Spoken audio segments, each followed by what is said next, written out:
di bebesanan nganten. Rene anak kula Broto dereng mangertosi yen piyambakipun badhe kula jodohaken kadang kinten. Kanthi menika kula kepengin mundhut sowanipun Subroto supados piyambakipun mangertos kadang inggih menika langkung prayogi. Wiropati, aku mundhut putraku timbang.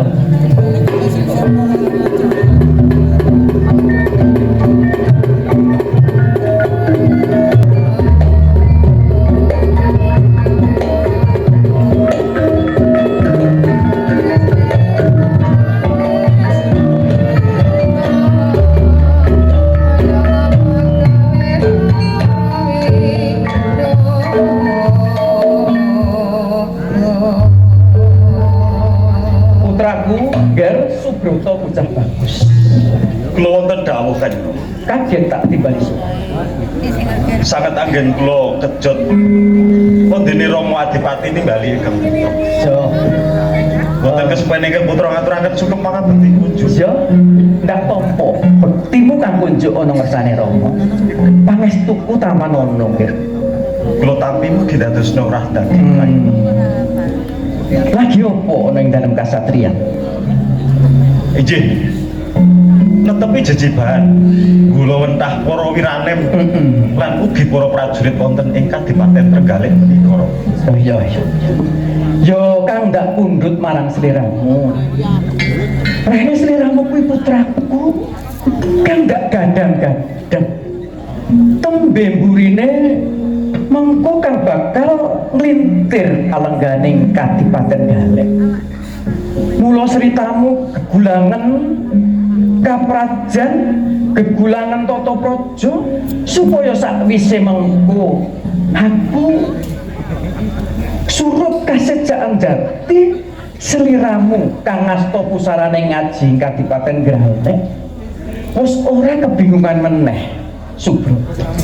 Iji Kanjeng Rama sedaya dawuh dalem badhe kula tindakaken Rama. Iya iya Subroto. Kejaba saka kuwi sliramu ndak timbali pancen ana wiganti kan bakal tak ngendikake marang sliramu. Wonten perkawis menapa Rama? Kejaba kang wis ndak ngendikake yen sliramu iki mengko bakal nglintir gegane Rama. Iji. Mongko piyasi kang ngasta pusarane ngaji yen durung kagungan tetimbangan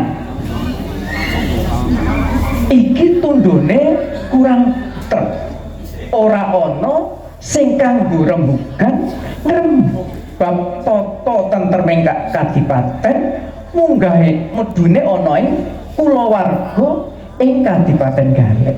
Mula saka kersaku sliramu bakal ndak golekake jodoh tak palakramakake minangka tetimbanganmu Subroto. Nanging Rama ngantos dumugi wekdal menika kula menika dereng badhe gadhahi niat mengku salah satunggaling wanita minangka garwa. Menapa malih kados ngendharipun Kanjeng Rama ing samangke kula menika badhe nglengser kalenggahan dalem wonten ing Kadipaten Trenggalek. Kula tesih kathah betahaken sesrepan. Ning tegese durung genep Subroto. Yen kowe jumeneng adipati ning kok durung kagungan garwa. Ala ing para kawula Narapraja mesti padha surak. Ing atase Subroto ki putrane Adipati Galek kok ora payu. Rak lingsem penggalikku to Subroto. Nyuwun pangapunten Kakang. Kula badhe nyuwun pirsa. Lajeng wanita saking pundi ingkang isah mangke badhe dipun jodohaken kaliyan kula menika? Nek pancen seliramu durung duwe pacangan, Rama wis duwe kekudanan. Iki mesti tepat seliramu. Wanita kang bakal ndak jodohake marang seliramu yaiku putrane Kakang Warok Secodarmo ing Siman kang sesilih suminten. Bocahe ayu kuning wis to, ora bakal dadi kuciwane atimu Subrata. Betul ora. Tadah degue ingkang kathah Rama. Menapa anggenipun Kanjeng Rama badhe njodohaken kalian anakipun Warok Secodarmo menika sampun dipun penggalih kanthi lebet Rama. Wis tak rembug marang Kakang Setyapraja, marang Tumenggung Wiropati lan kabeh kang padha sowan. Tempu ing rembug sliramu kudu nambut silane ngakrama marang suminten. Mergo pancen Kakang Secodarmo kuwi wis labuh-labet kan gede banget tumraping Kadipaten Galeh. Subrata. Menapa ing samangke boten ndadosaken lingsem saha kucem asma dalem. Panjenengan menika jejering adipati gadhahi utawi kagungan putra mantu kok anake Warok. Ora kaya ngono sing dadi penggalih kurang. Luwih-luwih Kakang Secodarmo kuwi piyayi kang sekti, kedunungan kekuatan liluwih. Coba saiki pikir. Bari ben ing Gunung Klothok wong ing Kadipaten Trenggalek ora ana bisa kang ngasurake yudane. Mungkin jaba Kakang Secodarmo sing bisa ningkes bari ben nentremake Kadipaten Galeh. Apa ora teges iki tambah kekuatane Kadipaten Galeh yen Kakang Secodarmo minangka bisa ning Kadipaten Galeh. Nyuwun pangapunten Kanjeng Rama. Kula mangertos menawi Warok Secodarmo menika sampun ageng labet-labetipun dhumateng Kadipaten Trenggalek.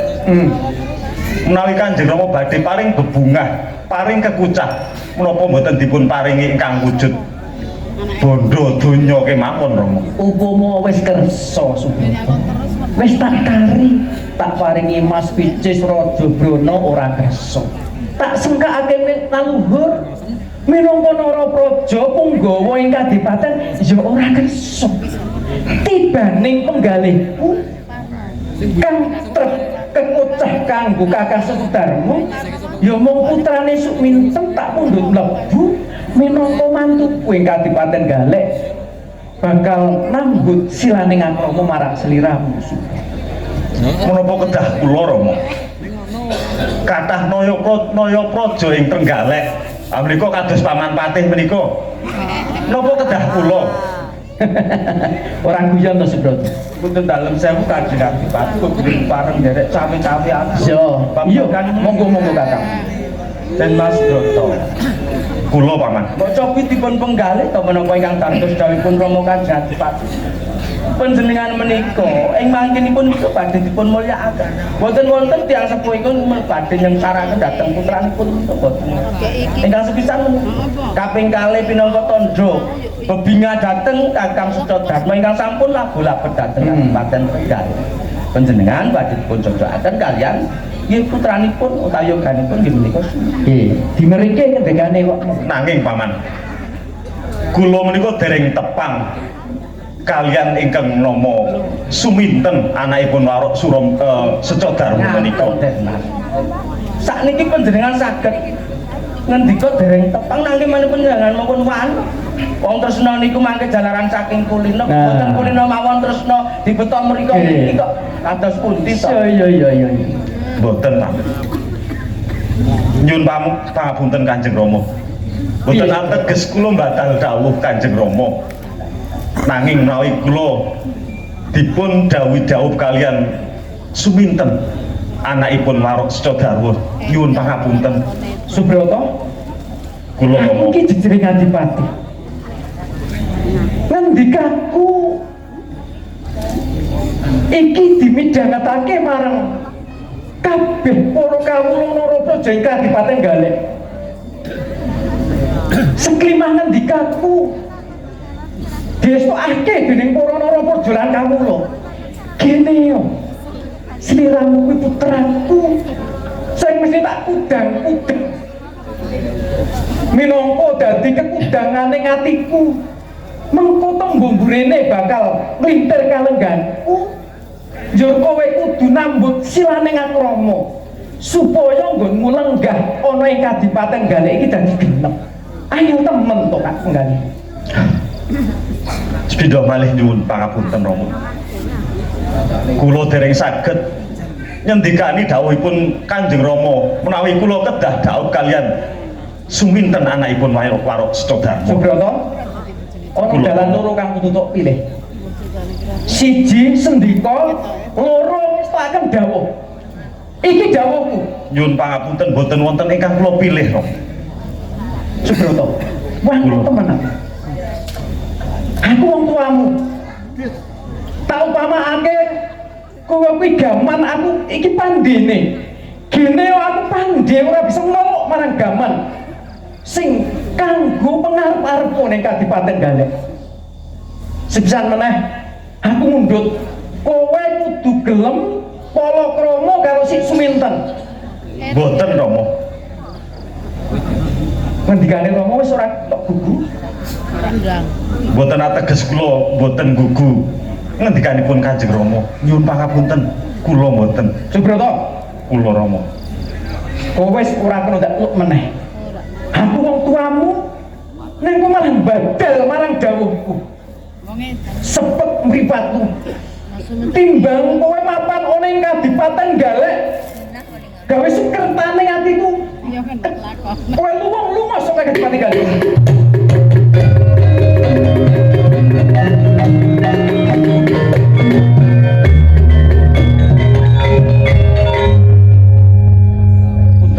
Sewu Kanjeng Adipati kok malah kados kanan kados kanten menika kados punika. Hatiku rumangsa mangkel ing atase putraku dadi wangkut Kakang Secopo. Yen nanging kok kados ketadosan kados kanten menika kados. Nganti kami sol-solen nggonku ngendika ora cetha. Mergo atase wong tuwa ora didukung ngendikane marang anak. Putraku kang ndak udang-udang mengko ganti kalenggane Kadipaten Galek. Izin kula manget Pak. Lajeng menika kados pundi Kakang Setyopraja izin kepiye wae Subrata kuwi putraku. Gambar jangan ngomongan. Yen aku Subrata ora gelem bali ning Kadipaten Galek, yo sapa kang bisa nerusake sejarah ing Kadipaten Galek?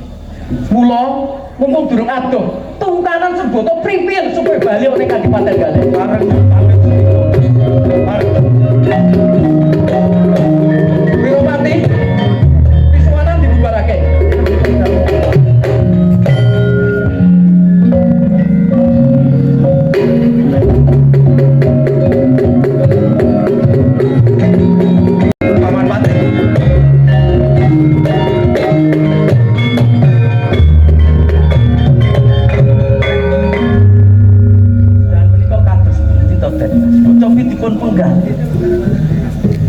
Rama dalem menika dawuh supados panjenengan menika nyendikan panjenengan menika dawuh kaliyan anakipun Ki Secodarma. Atus pantas ketadosan Rama tunduk dhateng panjenengan. Kula sampun matur wonten ngersakaken Kanjeng Rama. Kula menika dereng purun menawi dipun dawuhaken kaliyan Suminten anakipun Warok Secodarma. Kula ngertos, Den. Ning panjenengan menika kedah menggalipun boten namung menggalipun kapribaden tiyang, kedahipun menggalihaken dhumateng Kadipaten Trenggalek. Mandhapipun para kawula ngaten, Den. Pamat kula menggalihaken warga utawi kawula wonten ing Trenggalek. Mila menika Rama, kula dereng purun dipun jodohaken kaliyan Suminten awit kula menika tesih kathah kegiranganipun, kula tesih kathah seserepan kagem samangkih kula lengser kalengganipun Rama Adipati. Pak Menika saged dipun cakaken kalih mlampah, Den. Monggo mula kula aturi kondur wonten ing Kadipaten Trenggalek. Nyuwun pangapunten Paman Pati, kula sampun dipun tundung Kanjeng Rama Adipati. Mila Paman Patih kula aturi kundur matur wonten ngersanipun Kanjeng Rama. kula mboten badhe wangsul wonten Trenggalek lan wekdal menika kula dereng purun menawi badhe dipun jodhaken kalian suminten. Nanging menawi kula wangsul wonten ing kabupaten boten sesarengan kalian panjenengan kula badhe dipun bidhaken.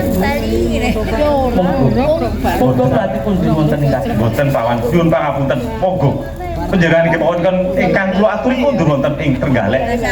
Matur kalian Kanjeng Rama. Mangke kula matur pun Den Mas. Halo. Nggih paman matur menawi kula dereng purun dipun jodhaken kalian suminten paman. Monggo panjenengan kemawon ingkang kula aturi kondur wonten ing Kadipaten matur wonten kersanipun Kanjeng. Yen ngaten kula namung titip pesen dhateng panjenengan ingkang atos-atos Mas. Yen ngaten kula tak wangsul matur wonten kersanipun Kanjeng Rama. Sampun Den. Monggo paman.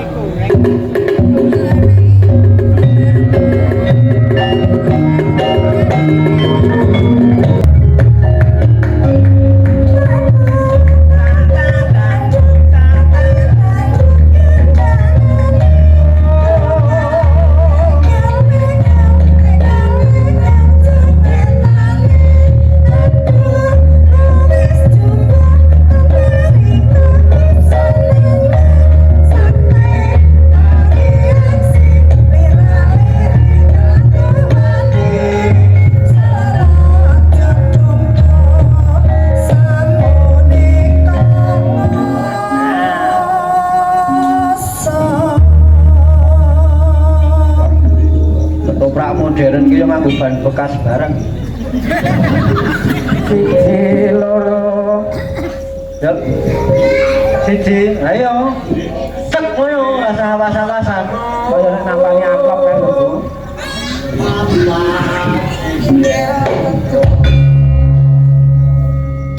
Ajak nyalong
Wis. Nggih pun apa bareng rak sakniki ra teko. Yen kudune momongane teko kuwi. Kaya disawang. Lah pripun to? Malah padha gojek dhewe-dhewe. Niki lurah sampean mangamuk. Kita sampean iki carek dadi bendarane kok saiki lurah trimo dadi batur. Apa napa Kaya didelok. Lah nggih. Aku kuwi kepiye? Lah nggih bengi niki dadi rol. Apa meneh iki lek anom? Niki ten wong kurang ajar kok niki. Nang kono ki apa ora panggon apa pripun kok pindah mriki ngoten. Nang papan panggonane kono ki dituwake. Dituwake. Nang Jatimulyo dadi lurah. Heeh. Lah kok nang paingan sing ngopeni dagelan ra bayar lagi nyelekupis kowe ya. Mbok delok lurah paingan lurah Sedangsari kuwi ajine gagah anggota moto bagus. Lah kok kowe anggota moto kowe jaran. Menungso apa kowe? Apa kowe iki ngenci ora payu? Apa kowe nang kono akeh teng-tengan sing rusak ijapi? Kok pindah rene? Kaya Pokoknya kau tutungannya angel. Para pamirsa tekan semanten atur giaran gedung Mataram. Semono uga kowe lek Sarwidi lan kaya abdi anyar apa kae? Anyar wong sesek gelang kok. Raminten. Raminten jeneng. Raminten. Niki wau nembe gegojekan. Seneng-seneng gaweane pun rampung kok jenengan niku ketebian kula sawang radi Sungkawa niku wonten napa wonten gegeran napa dos putih? Ya kuwi sing tak karepake. Kudune paman sakloron lan mbok sapa kae? Mbok menawa nika. Mbok menawa. Kudune ngerti ngomongane rawuh kahanane kepiye, malah padha gojek dhewe-dhewe. Jenengan iki mermut batin kula mergo sabatan ngerti kulo. Wis Niku wonten perkawis napa nek wonten rembug niku dirembug ampun teko-teko ngamuk muring-muring kalih wong cilik. Napa mriko le nari pating ora patek oleh duit. yo kan kono lurah teko. Oh, lurahe sapa to? Dadi mulya iki lurahe sapa? Takon Mbak Sukidal kan. Oh, lurahe Sukidal. Aku ki nang kono diwedeni wong ki. Ayo Melu ketoprak taingan ki karo Mbak Sukidal mung tak dibajing-bajing. oh iki nang dadi mulya niki diwedeni wong niki. Yo sing jenenge dadi sing ngesuhi para kawula nang Jatimulya mestine yo Diwedeni wong. ora diwedeni wong diaji. Nah iki diwedeni wangun soalnya tau edan. Ora paman sakloron lan Mbok menawa. Ngene. Aku iki mau nembe wae ditimbali Kanjeng Rama Adipati. Oh. Sudibjo ngalih ning Trenggalek. Terus wah super lembah. Rama Adipati ngersakake paring kekucah utawa bebungah. Lah kene kok malah sedih. Iya. Karo Warok Setodarma sing wis labuh labet marang Kadipaten Trenggalek anggone nyirep para brandal ing Gunung Klothok. Terus Nanging bebungah utawa kekucah mau dudu wujud bondo donya. dudu bondo dudu rupa among ati pawitane nggih terus Nanging Rama Adipati ngersakake aku didhawuhke karo anake Warok Setodarma sing jenenge Suminten. aming dirabekke kok dadi jenengan malah hadiahe niku jenengan ajeng dipolong ramekke kalih Suminten. Iya. Nek pancen wonge ayu nek kula joni. Nanging aku urung gelem paman. Lah wong wedok selak entek. Kenapa gantos kula kemawon? Kowe kok arep nganu karo Raden Subroto. Kowe iki ya klebu najis Mukalaga. Iku mbak ping Oleh kira-kira men Nah terus jenengan aku durung tahu tepung apa meneh ngerti sing jenenge Suminten. mbok digoleki teng Facebook mungkin nek ketemu bareng. Facebook iki panganan apa Mang? Alah to, pes niku cetha iwak dipanggang nika. Bukti bo. Buangke bukti kok. Lajeng saking kersanipun Ndara Subroto pripun? Aku tetep ora gelem yen dijodohake karo Suminten anake Warok Setodarma. Bener golek rondo. Kaya mangkono dadi dukane Kanjeng Rama Adipati. Panjenengan iki wong ayu ayu. Aku ditundung sawi Kadipaten Trenggalek. Jenengan ditunduk. Lah kok wani-wani nih. Ya jenenge Rama Adipati karo anake rak ya wani to Paman. Golek rombongan lho. Kersanipun pripun iki? Mula saiki paman sak kloron lan kok menawa ayo tutna aku. Oh, nggih. Lunga saka Trenggalek. Lunga.